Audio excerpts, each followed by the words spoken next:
From Southern Colorado's high-definition news leader, this is News Channel 13, where the news comes first. Saying she was moving to Colorado to try to start her life over again. A loving wife and mother laid to rest. Jennifer Markowski's killed in the Black Friday shooting. Tonight, friends and family mourn her loss. Those shooting victims honored tonight in downtown Colorado Springs as a holiday tradition continues this weekend, a poignant gesture after the tragedy.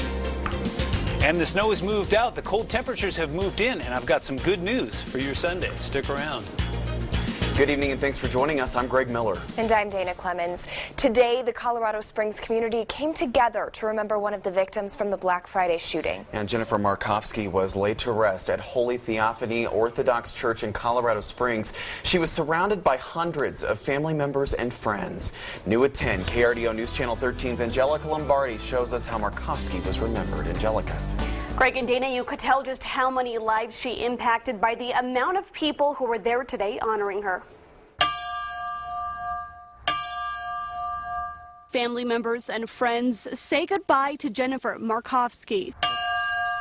Jennifer was a loving wife and a mother of 2 young children. She also had a truly heartfelt compassion for helping others. That showed the day of the shooting. In order to provide support, Jennifer accompanied a friend to an appointment at Planned Parenthood where the gunman opened fire. Friends say she moved to Colorado Springs 7 years ago for a fresh start.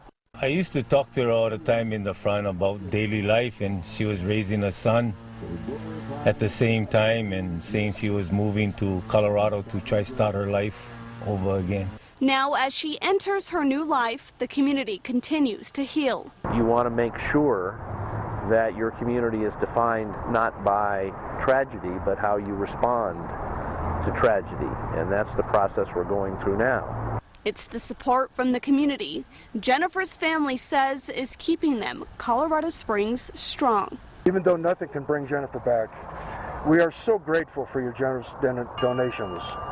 We are humbled by how many selfless, compassionate people like her are still left in the world. Markowski was laid to rest at Evergreen Cemetery, the same place Officer Swayze was buried. In the newsroom, Angelica Lombardi, KRDO News Channel 13. Thank you, Angelica. Jennifer Markowski is one of the 3 victims from last week's deadly shooting in Planned Parenthood. Funeral services for UCCS Officer Garrett Swayze were held yesterday, and services were held earlier this week for Keir Stewart. Stewart is being buried in his hometown in Texas. The suspected Planned Parenthood shooter, Robert Deere, is due back in court this upcoming week. Deere made an initial court appearance on Monday. He's facing murder charges and potential federal charges. Prosecutors have not said yet if they are seeking the death penalty. So far, police have not released exact details on the attack or even a motive. Deere will be in court on Wednesday.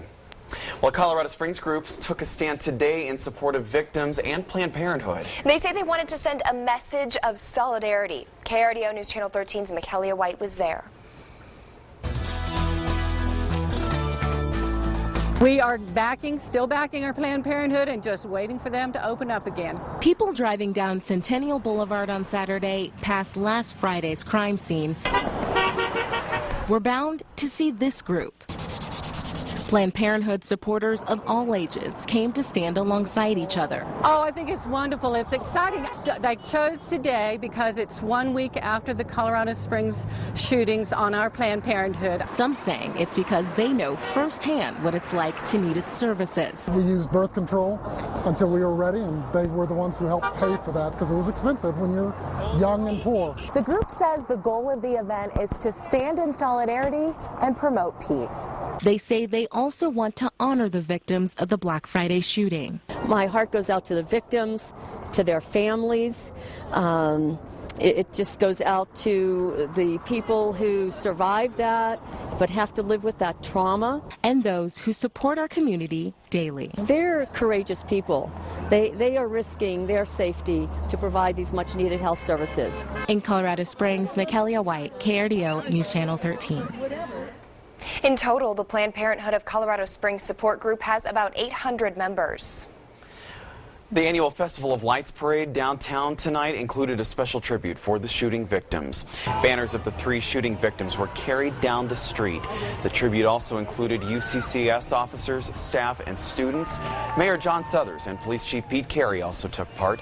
There were more than 45 floats, but some say that tribute there stood out the most.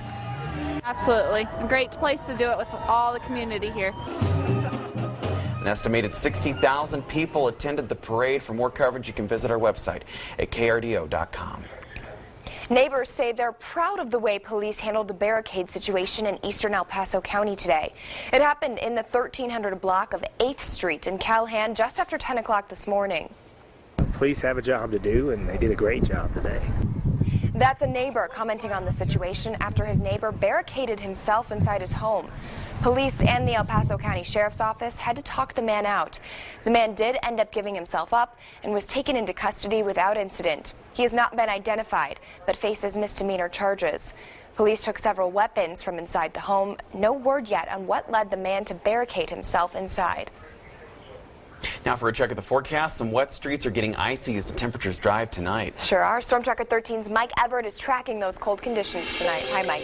Good evening, Greg. Good evening, Dana. Yeah, that's exactly what we're looking at as we go into the later hours tonight. We talked about that earlier tonight. A lot of those streets that saw the snowfall and then not stick are now starting to freeze. If you take a look at Manitou Springs, you can actually see that reflection on the street there. And as the cars are making their way through, all I can say is be very, very careful as you head out tonight. Currently 21 degrees in Manitou Springs. This courtesy of our Neighborhood Weather Network wireless cameras. Some great pictures came in on Facebook today.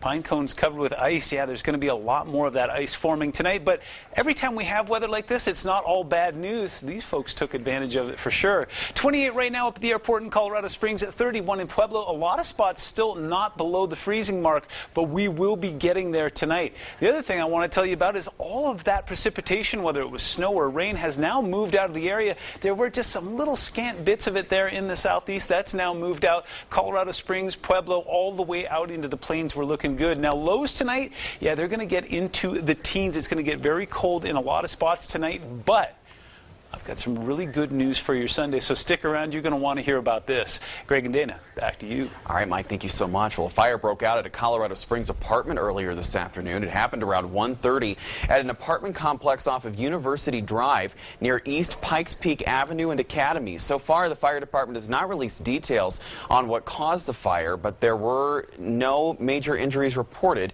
At least one apartment did sustain smoke damage. New surveillance video shows a Denver bicycle cop being struck by a runaway vehicle. Look for yourself. This happened back in December 2014 and shows just how lucky Officer John Adsit is to be walking now. It shows him riding a bike with other officers when he was hit and dragged for several feet before being run over by a Mercedes. Look at that. The driver responsible for the crash, it was Christopher Booker. He was sentenced to 6 years in community corrections after it was discovered he suffered from several seizures, 11 of them in the past 10 years. Every single doctor said that they advised him not to be driving. I'm not so certain that he would give up driving based on what I saw. So that was why I recommended to the court, I thought that incarceration was necessary in this case, was simply from a public safety standpoint. Meanwhile, Officer Adsit is able to walk, but he hasn't completely recovered. That's him there. He's not even sure he can ever return to duty with the police. Now to the investigation into the mass shooting in San Bernardino. Federal officials considering it an act of terrorism. The search for answers continues tonight. What would make this husband and wife kill 14 people? Plus, new information about the source of their arsenal. They surprised so many people with their unthinkable attack. Now, federal authorities think they may have gotten help planning it. Police stated earlier they knew Syed Farouk and his wife Tashfeen Malik purchased the 2 handguns, while a third party bought these rifles. Authorities now tell ABC News they believe that third party is Enrique Marquez, a former old neighbor of Farouk. But the question still remains, why? Family of the couple still shocked this mother turned into a murderer and was likely the mastermind behind the attack. And then you do something like this, at least, yeah. Think about your kid. Syed Farouk is not available. Federal authorities are now investigating whether Farouk may have also left behind social media connections with one of the most active and significant ISIS recruiters, Mohammed Hassan, who uses the online handle Miski. He's very, very effective. I call him a recruiter, I call him a propagandist, and I call him an inciter. Today, an ISIS online post in English from Syria praised the California attacks. Eventually ending with both attackers being killed in the path of Allah. It also called the husband-wife murder team ISIS supporters, an indication the terror group inspired the couple but didn't necessarily direct them. President Obama will deliver a rare Oval Office address about terror threats tomorrow night at 6 p.m. The White House says the president will provide an update on the investigation as well as how we will defeat terrorism. Police in the United Kingdom are calling a stabbing that happened there a terrorist incident.